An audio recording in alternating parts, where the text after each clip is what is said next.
സന്തോഷവാർത്ത അറിയിക്കാനുള്ളത്, കഴിഞ്ഞ ദിവസം ഞാന് നമ്മുടെ ഉമ്മമാരുടെ ഭാഗത്തുനിന്ന് അപൂർവങ്ങളിൽ അപൂർവമായ ഉമ്മമാരുടെ ഭാഗത്തുനിന്ന് ശപിക്കുന്ന വാചകങ്ങൾ പറയുന്നു.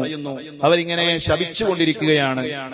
മക്കളെ ശപിക്കുന്നു, മക്കളുടെ ഭാര്യമാരെ ശപിക്കുന്നു, പേരക്കുട്ടികളെ ശപിക്കുന്നു. ഇങ്ങനെ എപ്പോൾ നോക്കിയാലും ശാപവാക്കുകൾ ഇങ്ങനെ പറയുന്നു. മദനിയത്തിലെ ഉമ്മമാരോട് പറയാനുള്ളത് പറയരുത് എന്ന് പറഞ്ഞിട്ട് നമ്മളെ അതിനെക്കുറിച്ച് വിശദീകരിച്ചിരുന്നു. അൽഹംദുലില്ലാ. ഇന്ന് രണ്ട് ആളുകൾ എനിക്കൊരു സന്തോഷ വാർത്ത അറിയിച്ചു. ഉസ്താദെ, ഒരിക്കലും എന്റെ ഉമ്മ അല്ലെങ്കിൽ എന്റെ ഇന്നാലിന്ന ആള്, അത് ഭാര്യ എന്ന് പറയുമ്പോ ഒരു വിഷമാവണ്ട, ഒരു പക്ഷേ ഉമ്മയാവാം, അല്ലെങ്കിൽ അമ്മായി ആവാം, പലരും ആകാം, എളാമയാവാം, മൂത്താമയാവാം, അങ്ങനെ പലരും ഉണ്ടല്ലോ. അപ്പൊ അവര് ഈ മദനീയത്തിലെ ഈ പ്രഭാഷണം കേട്ടിട്ട്, ആ ഭാഗം കേട്ടിട്ട് അവര് ആ പരിപാടി നിർത്തി. കഴിഞ്ഞ 2-3 ദിവസമായിട്ട് ആ കേട്ടത് മുതൽ ഇതുവരേക്കും അവരങ്ങനെയുള്ള വാചകങ്ങൾ പറയുന്നില്ല, വാക്കുകൾ അവർ ഉച്ചരിക്കുന്നില്ല, ശാപങ്ങൾ അവർ പറയുന്നില്ല എന്നത് കേട്ടപ്പോൾ അൽഹംദുലില്ലാ വലിയ സന്തോഷം. വലിയ സന്തോഷം എന്ന് പറഞ്ഞാൽ വലിയ സന്തോഷം. ഞാൻ പ്രത്യേകം പറഞ്ഞിരുന്നു, മദനീയത്തിലെ ദുആ അവർക്ക് കിട്ടുകയില്ല എന്ന് കൂടി ഞാൻ പറഞ്ഞിരുന്നു. അപ്പൊ ഒന്നുകൂടി അവർ അതില് മദനീയത്തിന്റെ ദുആ കിട്ടണമെന്ന നിയ്യത്തോടുകൂടെ അവര് ശാപവാക്കുകൾ പറയുന്നത് നിർത്തി. നമ്മൾ ചിന്തിച്ചു നോക്ക്, എന്താ നല്ല ഉമ്മമാരാണല്ലേ.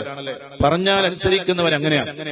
ഇനി കുറെ ദിവസം ഇങ്ങനെ പോയിട്ട് ഒരു 10 ദിവസം ഇങ്ങനെ പോകും. ആ വയലിന്റെ അല്ലെങ്കിൽ ആ പ്രഭാഷണത്തിന്റെ അല്ലെങ്കിൽ കേട്ട വിഷയത്തിന്റെ ഗൗരവത്തിന്റെ ദിവസങ്ങൾ ഇങ്ങനെ പോകും. 10 ദിവസം കഴിയുമ്പോൾ പിന്നെയും അതിലേക്ക് വരാൻ തന്നെയാണ് ഭാവമെങ്കിൽ പറഞ്ഞിട്ട് കാര്യമില്ല. 10 ദിവസം വരെ അത് പിടിച്ചു നിന്ന് ശാപവാക്കുകളൊന്നും പറയുന്നില്ല, അങ്ങനെയുള്ള സംസാരങ്ങളില്ല.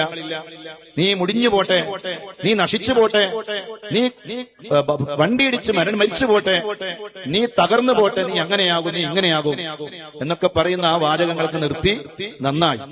10 ദിവസം കഴിഞ്ഞ് അതിന്റെ ചൂടൊക്കെ മാറിയപ്പോ വീണ്ടും അത് ആരംഭിക്കുകയാണെങ്കിൽ പിന്നെ പറഞ്ഞിട്ട് കാര്യമില്ല. അതുകൊണ്ട് ആ നിർത്തിയത് പിന്നെ ആരംഭിക്കാൻ പാടില്ല. അതവിടെ സ്റ്റോപ്പ്. അങ്ങനല്ലേ? അങ്ങനെയാവും.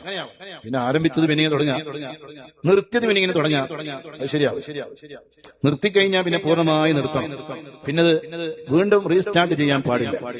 അതുകൊണ്ട് നല്ല നല്ല ഉമ്മമാര്, പറഞ്ഞാൽ കേൾക്കുന്ന, അനുസരിക്കുന്ന ധാരാളം ഉമ്മമാര് നമ്മുടെ മജ്‌ലിസിലുണ്ട്. അവരോടൊക്കെയാണ് ഞാനത് ഓർമ്മപ്പെടുത്തിയത്. ഇൻഷാ അല്ലാഹ്.